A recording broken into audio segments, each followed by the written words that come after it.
Hi green lovers! I'm sitting here next to my Geranium Kiss dwarf tomato plant.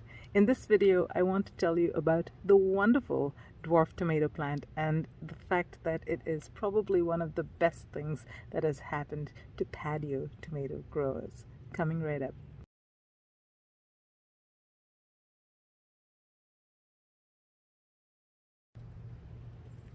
So this year is the very first year that I'm growing two dwarf tomato plants that came out of the Dwarf Tomato Project. Now you can Google it. The website is dwarftomatoproject.net. But basically at the core of it, it was a joint venture by Craig Houllier of North Carolina in the US with Patrina Nuske Small of New South Wales, Australia. So it was truly an end-to-end kind of a global project, an open source project that recruited people basically from all over the world to grow tomatoes, large tomatoes, on dwarf tomato plants.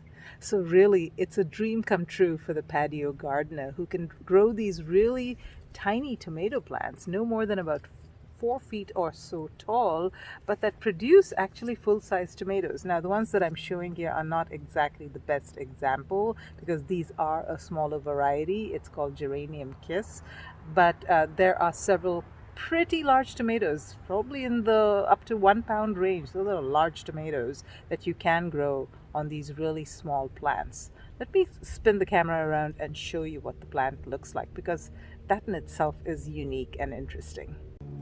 So I have here 3 different size pots that I'm growing these in. And in this pot, which is a fabric pot, it's a 10-gallon pot, but I don't have it filled up. So let's assume that it's got about 8 gallons or so of soil in it. And I'm growing 2 plants in it. So this one here is a Geranium Kiss plant, and as you can see, it produces these large clusters of tomatoes. These can grow up to golf ball size. Now obviously they're not growing as large for me. Part of the reason is we have been through some immense heat waves lately, and that's one disadvantage of container plants, is they just don't do so well in these extreme heat conditions. But the plants itself are roughly, I'd say, growing in these containers about between 3 and 4 feet tall, though the one on the left is about 3 or 4 feet tall. The one on the right maybe a little bit less, maybe about 3 feet. And so the Geranium Kiss, let me start with that one. You can see how nice and thick and rugose the leaves are, R-U-G-O-S-E. And I think the reason it is called Geranium Kiss is because the clusters of flowers that it produces is like the cluster of flowers that a geranium plant produces. I think that's the reason. I'm not really sure exactly why. But look at the cluster of tomatoes. Again, this can produce over 20 tomatoes in a cluster. I counted about 14, but there were a lot that dropped off as well with the heat wave that we recently had.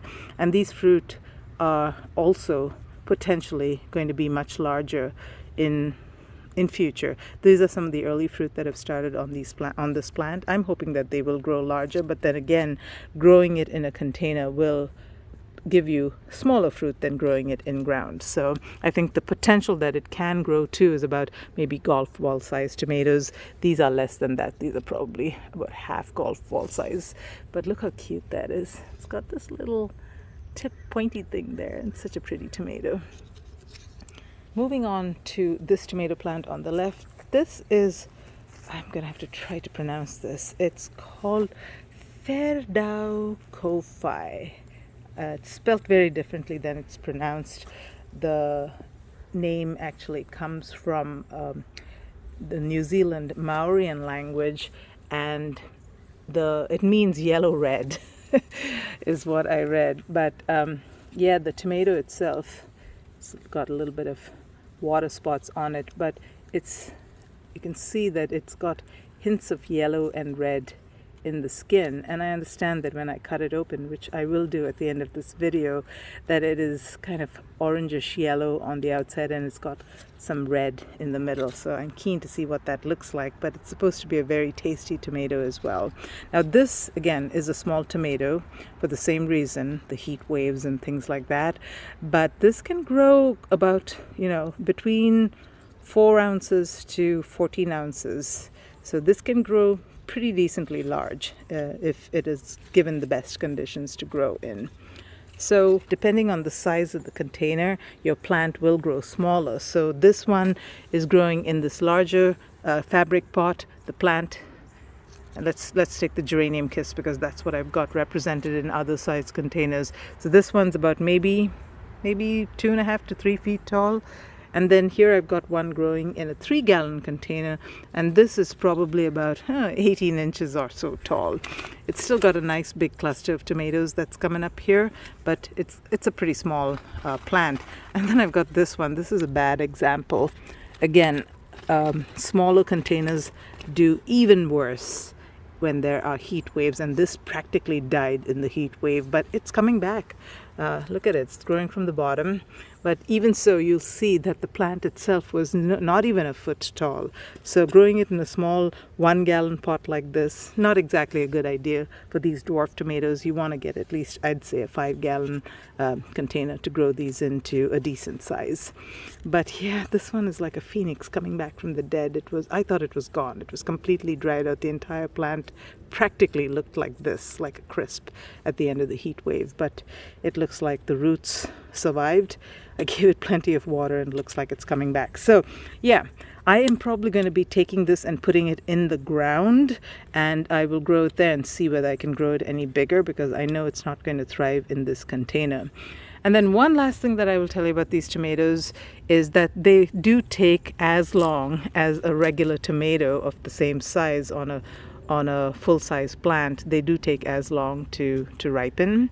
So don't expect that because they are smaller plants, they're going to produce sooner and they're going to ripen sooner. No, they take about the same time. The advantage is that they can be grown in these really small containers and will do pretty well on patios. And you can move them around and give them the perfect conditions to grow successfully in as well.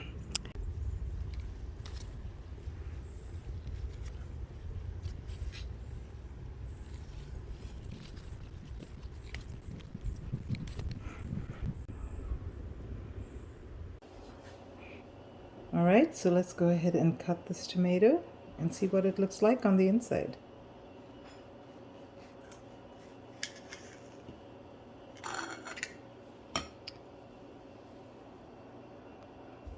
Well, I have to say I am a little disappointed. I was hoping for some more reddishness like I've seen in photographs, but this thing seems for the most part to be a pretty uniform color. Well, let's taste it and see how it is.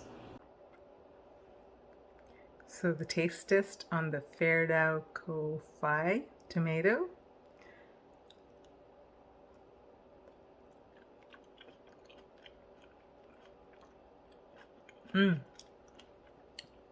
That is wonderful. It's got the sweetness, it's got that acidity, that very delicious tomato flavor. Almost tastes like a fruit. That is a delicious tomato. I definitely recommend it. Slice into this one. Looks like a cherry tomato on the inside. Let's see how it tastes.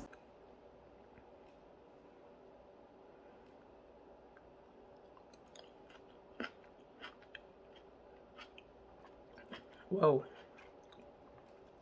Now that is definitely more acidic, much less sweet, and but yeah, definitely a delicious tomato flavor, very intense tomato flavor. I think it'll be great on tomato sandwiches. So yeah, definitely I'm gonna be growing these again next year, and for sure I'll be growing the Wherokowhai, and I'm gonna get better at pronouncing it. But I do hope you try growing these dwarf tomatoes, whether or not you're a patio gardener, and definitely if you are a patio gardener, you should try it. I hope you learned something new. I hope you hit that like button. It really helps get this video around to a broader audience. And until next time, live green and love your greens.